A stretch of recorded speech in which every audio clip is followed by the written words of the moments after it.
Title: Justice rolled in on a carbon fiber leg. The slap of a fist against a chest isn't something you forget, especially when that chest belongs to your brother, a decorated war veteran who had sacrificed a limb in Afghanistan and was simply trying to unload groceries on a quiet Sunday morning. That morning started like any other, until a power-drunk HOA president made a mistake that would unravel everything she'd built. My name is Lauren Monroe, and the man she struck was my brother, Staff Sergeant Marcus Monroe. He had moved in with me after his medical discharge from the Army, where 2 tours and a roadside bomb had taken his left leg. The pain didn't break him.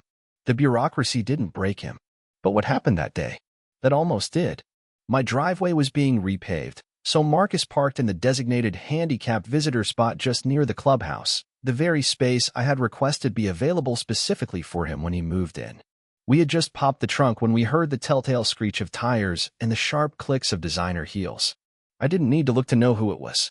"Excuse me," came the shrill voice of Dana Caldwell, the president of our HOA. She marched toward us, hot pink clipboard in hand. "That spot is for actual handicapped residents, not lazy folks who can't be bothered to walk." I kept my voice even. "Dana, Marcus has a proper handicapped permit. It's hanging on the mirror right there." Marcus, ever the gentleman, nodded and smiled. "Ma'am, I can move if someone else needs the spot." But Dana wasn't interested in reason. She jabbed her manicured finger toward him. "Don't, ma'am, me. I've seen you. You don't look handicapped. This kind of fraud is exactly why this neighborhood is going downhill." Marcus's smile faded. Quietly, he pulled up his pant leg, revealing the sleek carbon fiber prosthetic beneath. "I lost my leg in Kandahar. Is that handicapped enough for you?" Gasps echoed from the small crowd of neighbors who had gathered. Mrs. Ellsworth, our elderly neighbor, covered her mouth. But Dana did something no one expected. "How dare you try to embarrass me in public?" she shrieked. And before I could move, she punched Marcus squarely in the chest. Time slowed. His groceries went flying. Juice splashed across the pavement. His prosthetic slipped, and he crashed to the ground hard. The crack of bone on concrete echoed as gasps turned to silence.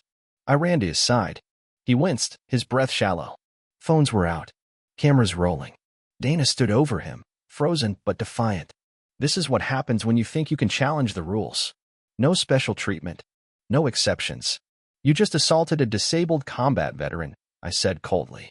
And it was all caught on camera. Her expression flickered. For a moment, I saw fear. But then she rallied. He was threatening me. It was self-defense. And who do you think the police will believe? The HOA president or some renter? She didn't know. I wasn't just a renter. I owned my townhouse, purchased outright 8 months earlier. And I wasn't just anyone. "This isn't over," I told her, picking up the scattered groceries. "Add that to your violation list," she sneered as she stalked back to her car. Mrs. Ellsworth rushed over. "Are you okay, dear?" "I'm so sorry." "She's been unhinged since becoming president." Marcus nodded, quiet and dignified. I faced worse. But I saw the humiliation burning behind his eyes. He had faced terrorists. Now he had been shamed on his own street. That evening, one neighbor after another came by to offer help. Stories flowed. Fines for flower choices, citations for a child's swing set, cars towed during night shifts. "Someone needs to stand up to her," whispered Mrs. Washington. Once Marcus was settled, I made a call. One I never thought I'd need to make. Judge Reynolds' office. "Sophia, it's Lauren. I need to speak with my brother. Family emergency." Dana Caldwell from Maple Glen assaulted Marcus. In front of witnesses. Video evidence. 5 minutes later, my phone rang. "Lauren," came the tight voice of my eldest brother, James Reynolds, chief judge of our county circuit court. "Tell me everything." When I finished, the line went quiet. "This ends now," he said. "I'm calling Robert. Robert Monroe, our middle brother, is the district attorney." Later that afternoon, officers came to our door. Dana watched from across the street, her smug smile firmly in place. "Ma'am, we received a complaint about your brother threatening a resident." Marcus stepped forward, calm and poised.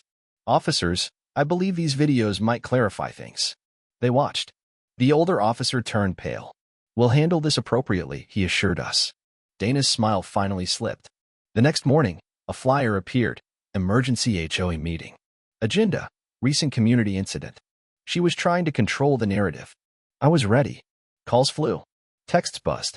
Neighbors mobilized. That evening, Marcus and I arrived early. He wore his full dress uniform, medals and all. At first, he resisted, but I insisted. The room filled fast. Dana arrived last, flanked by her board. "Thank you all for coming," she began with honeyed tones. "We're here to address a misunderstanding and reinforce our parking policies." "Misunderstanding?" someone shouted. "You punched a disabled vet." Dana faltered but pushed forward. "He violated regulations. I acted to protect the community." "Violation?" her secretary quavered.